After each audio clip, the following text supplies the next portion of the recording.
Hi friends, అందరికీ నమస్కారం అండి. ఆగస్టు మాసంలో 19వ తేదీ సోమవారం తిథి నాడు తులారాశి జాతకులు మీ యొక్క జీవితం ఎలా ఉండబోతుంది తెలుసా? గోచర రీత్యా మీరు ఏ విధమైన ఫలితాలు పొందుకోబోతున్నారో తెలిస్తే ఖచ్చితంగా మీరు షాక్ అయిపోతారు. భయంకరమైనటువంటి వార్తను వినబోతున్నారు. ఈ రోజున జాగ్రత్త. మీకు పరిస్థితి బాగోలేదు కదా అని చెప్పి మానసికంగా కృంగిపోవద్దండి. ఎల్లప్పుడూ ధైర్యంగా ఉండాలి. తులారాశి జాతకులు కొన్నిసార్లు విపత్కర పరిస్థితులు వస్తూ ఉంటాయి. ఈ పరిస్థితుల్లో మీ గుండె ధైర్యం ఖచ్చితంగా మీరు నిరూపించుకోవాలి. మీతో పాటుగా మీ చుట్టూ ఉన్నటువంటి కుటుంబ సభ్యులకు కూడా తగు ధైర్యాన్ని చెప్పే ప్రయత్నం చేయండి. తులారాశి జాతకులు ఒకటి మర్చిపోవద్దు. కష్టాలు వచ్చాయి కదా అని కృంగిపోవడమో, సుఖాలు వచ్చాయి కదా అని ఆనందంతో ఎగిరి గంతేయడమో మీ యొక్క తత్వం కాదో. ఈ రోజున ఈ విషయాన్ని పదే పదే నెమరు వేసుకోండి. సమస్య ఉంటే పరిష్కారం తప్పక ఉంటుంది. ఈ రోజున ఈ దేవత ఆరాధన చేయండి. ఖచ్చితంగా ఉపయుక్తంగా ఉంటుంది. అలాగే ఈ చిన్న తేలికపాటి పరిహారాన్ని తప్పక పాటించండి. ఎందుకంటే పౌర్ణమి, అమావాస్య తిథుల్లో మనం చేసే పరిహారాలకు ఎంతో ప్రాముఖ్యత ఉంటుంది. ఈ రోజున పరిహారం చేయడం రీత్యా రెట్టింపు ఫలితమైతే దక్కుతుంది. ఇలాంటి తిథుల్లో మనం చేసే పరిహారాలకు చాలా వరకు కూడాను శక్తి, తీవ్రత ఎక్కువగా ఉంటుంది. అయితే తులారాశి జాతకులకు ఈ రాఖీ పూర్ణిమ పండుగ పర్వదినం నాడు ఏం జరగబోతుంది, ఎటువంటి వార్తను మీరు వినవస్తున్నారో తదితర పూర్తి వివరాలు అన్ని కూడా మనం ఈ వీడియోలో సంపూర్ణంగా సవివరంగా తెలుసుకునే ప్రయత్నం చేద్దాము. అంతకంటే ముందు ఫ్రెండ్స్, వీడియోని పూర్తిగా చూసేయండి. అప్పుడే మేము ఏం చెప్పబోతున్నామో మీకు పూర్తిగా అర్థమవుతుంది. వీడియో గనక మీకు నచ్చినట్లయితే గనక లైక్ చేయండి. మీ లైక్ మాకెంతో సపోర్ట్ అండ్ ఎంకరేజ్మెంట్ గా ఉంటుంది. శ్రీ మైసమ్మ తల్లి జ్యోతిష్యాలయం. సమస్యలు తీరక బాధపడుతున్నారా? అయితే పూజారి గారిని సంప్రదించండి. కుటుంబ సమస్యలు, భార్యాభర్తల సమస్యలు, ప్రేమ సమస్యలు, ఆరోగ్య సమస్యలు, వ్యాపారంలో నష్టం రావటం, డబ్బు సమస్యలు, వ్యవసాయంలో నష్టం రావటం, అనుకున్న పనులు కాకపోవటం, నమ్మిన వారు దూరం కావటం, మనశ్శాంతి లేకపోవటం, సంతానం కలగకపోవటం, కోర్టు సమస్యలు, నరదృష్టి వల్ల నష్టాలు రావటం, శత్రువుల వల్ల ఇబ్బంది పడటం, ఇంకా ఎటువంటి తీరని సమస్యలు ఉన్నా మైసమ్మ తల్లి ఆశీస్సులతో ప్రత్యేకంగా దూరంలో ఉన్నవారికి కూడా ఫోన్ ద్వారా జ్యోతిష్యం చెప్పబడును. తీరని సమస్యలకు పూజలు కూడా చేయబడును. Phone number 8897741766. ఇక ఆలస్యం చేయకుండా వీడియోలోకి వచ్చేద్దాం. తులారాశి రాశి చక్రంలో ఇది 7వ రాశి. చిత్తా నక్షత్రం 3, 4 పాదములు, స్వాతి నక్షత్రము 1, 2, 3, 4 పాదములు, విశాఖ నక్షత్రము 1, 2, 3 పాదముల కింద జన్మించిన వ్యక్తులు తులారాశి క్రిందకు వస్తారు. ఈ రాశికి రాశి అధిపతి సాక్షాత్తు శుక్రుడు. తులారాశి వారి జాతకులకు చాలా వరకు కూడా ఈ రోజున ఉద్యోగ పరంగా కావచ్చు, వ్యాపార పరంగా కావచ్చు, ఏ ఇతర రంగాల్లో స్థిరపడి ఉన్నా కూడా తులారాశి జాతకులు మరింత అప్రమత్తంగా ఉండండి. మామూలుగా ఉండే జాగ్రత్త కన్నా ఎక్కువ జాగ్రత్త పాటించండి. ఎదుటి మనుషుల మాయ మాటలకు ఈ రోజున లోను అవుతారు.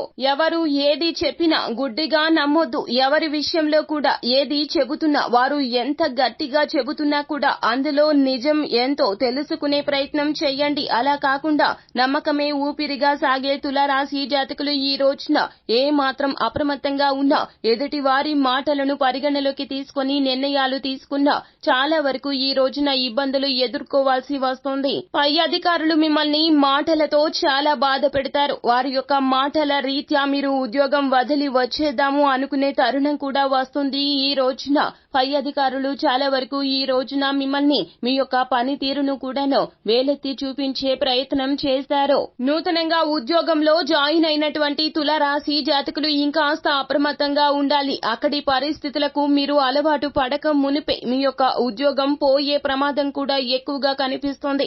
ఆల్రెడీ ఉద్యోగంలో ఉన్నవారు అయితే గనక తోటి ఉద్యోగస్తులతో జాగ్రత్త.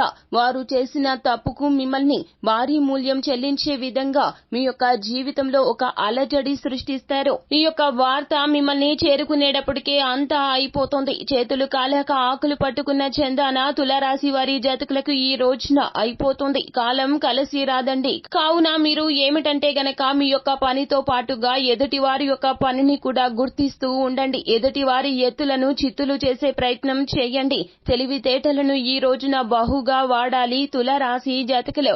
లేకపోతే గనక ఎదుటి వారి యొక్క అవసరాల రీత్యా మిమ్మల్ని ఈ రోజున బలి పశువును చేసేస్తారు. తస్మాత్ జాగ్రత్త. ఇక కుటుంబంలో కూడా ఈ రోజున ఒక అలజడి చెలరేగనుంది. తులారాశి జాతకులకు ఎవరో చెప్పినటువంటి చెప్పుడు మాటలు విని ఈ రోజున మిమ్మల్ని నిలదీసే ప్రయత్నం చేస్తారు. వారు మీ జీవిత భాగస్వామి కావచ్చు, కన్న తల్లిదండ్రులు కావచ్చు, సోదరులు కావచ్చు, సోదరి మణులు కావచ్చు. ఎవరో ఏదో చెప్పారు అని ఈ రోజున మిమ్మల్ని చాలా వరకు కూడా తూలనాడతారు, దూషించే ప్రయత్నం చేస్తారు. కానీ మీరు తప్పు ఎక్కడ జరిగింది అని గ్రహించే ప్రయత్నం చేయండి. అలా కాకుండా వారు తిడుతున్నారు కదా అని, దూషిస్తున్నారు కదా అని చెప్పి ఎదురు మాట్లాడడము, తగాదాలకు దిగడము, వారికి మీకు ఉన్నటువంటి బంధాన్ని తెంపేసే ప్రయత్నం మాత్రం చెయ్యొద్దు. ఇటువంటి అనాలోచిత నిర్ణయాలు ఈ రోజున మీకు అస్సలు తగవో. ఎవరో ఏదో చెప్పారు అనే వార్త మిమ్మల్ని చాలా వరకు కూడా కృంగతీస్తుంది. ఎందుకంటే మిమ్మల్ని మానసికంగా వేదనకు గురి చేసే వార్త ఈ రోజున, ఈ భయంకరమైన వార్త మిమ్మల్ని గుండె పగిలేలాగా చేస్తుంది. కానీ మీరు ఆత్మవిశ్వాసాన్ని కోల్పోవద్దు, అస్సలు జంకవద్దు. ఎవరో ఏదో చెబితే ఎందుకు నమ్మారు, ఎలా నమ్మారు అంటూ వారిని నిలదీయండి. వారికి అర్థమయ్యేలాగా చెప్పే ప్రయత్నం చేయండి. నేను తప్పు చేయలేదు, చెబితే నమ్మరా అంటూ వారితో కూర్చొని మాట్లాడే ప్రయత్నం చేయాలి తప్పితే తగాదాలకు అస్సలు దిగవద్దు. మొండి వైఖరిని ఈ రోజున తులారాశి జాతకులు విడనాడాల్సిందే. అప్పుడే అంతా మంచి జరుగుతుంది. ఈ రోజున ఎటువంటి నిందలు మీకు ఖచ్చితంగా కలుగుతాయి. నిందలు పడినా కూడాను నిందను నిరూపించుకునే ప్రయత్నంలో ఆలస్యం వహించవద్దు. వెంటనే తేల్చేసుకునే ప్రయత్నం చేయండి. మీరు ఆగితే గనక నింద నిజమని అందరూ కూడా నమ్మే ప్రయత్నం చేస్తారు. ఇది మీ చేతుల్లోనే ఉన్నది, తస్మాత్ జాగ్రత్త. ఈ రోజున మీరు ఇంటి నుండి బయటికి కదిలే మునిపే ఒక చిన్న పరిహారం పాటించాలి. అలాగే ఈ దేవత ఆరాధన చేయాలి. ఈ రోజున మీరు ఏమిటంటే గనక పూజ గదిలోనికి వెళ్లి హనుమాన్ చాలీసా పఠన పారాయణం గావించండి. అలాగే సుబ్రహ్మణ్య అష్టకాన్ని చేయండి. ఇలా మనము చేయడం రీత్యా వారి యొక్క ఆశీర్వాదాలు మీపై మెండుగా ఉంటాయి, మానసిక స్థైర్యం కలుగుతుంది. అలాగే ఈ రోజున మీరు ఏమిటంటే గనక సుబ్రహ్మణ్య స్వామి పటం ముందు ఆవు నేతితో దీపాన్ని వెలిగించండి. 2 ఇలాచి అంటే యాలకులను స్వామివారి పటం ముందు ఉంచండి. ఈ రోజున ఇలాగా ఉంచి ఒక 10 నిమిషాల పాటు ఉంచండి. ఆ తర్వాత ఆ యాలకులను మీతో పాటుగా మగవారు అయితే గనక పర్సులో పెట్టుకోండి, ఆడవారు అయితే గనక హ్యాండ్ బ్యాగ్ లో పెట్టుకోండి. ఈ రోజంతా కూడాను ఇవి మీతో పాటే ఉండాలి.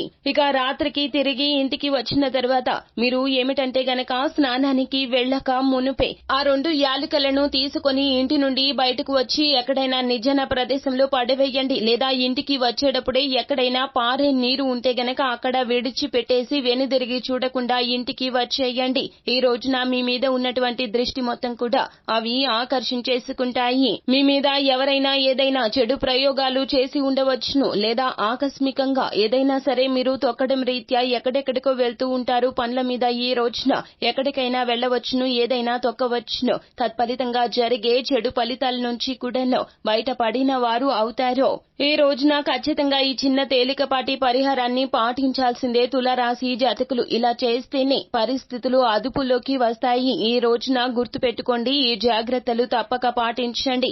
ఈ దేవత ఆరాధన తప్పక చెయ్యండి. భగవంతుని అనుగ్రహంతో, ప్రకృతి అనుగ్రహంతో మీ మీద ఉన్నటువంటి దృష్టి అంతా కూడా తొలగిపోతుంది. నకారాత్మక శక్తులు, నెగటివ్ ఎనర్జీ మీ ఇంటి నుండి కూడా వెళ్లిపోతాయి. అంతా మంచి జరుగుతుంది. శుభం భూయాత్. సో ఫ్రెండ్స్, చూశారు కదా, ఈ వీడియో గనక మీకు నచ్చినట్లయితే గనక లైక్ చేయండి. మరిన్ని వీడియోస్ కోసం మా ఛానల్ ని సబ్స్క్రైబ్ చేసుకుని ఫాలో అవ్వండి. Thank you.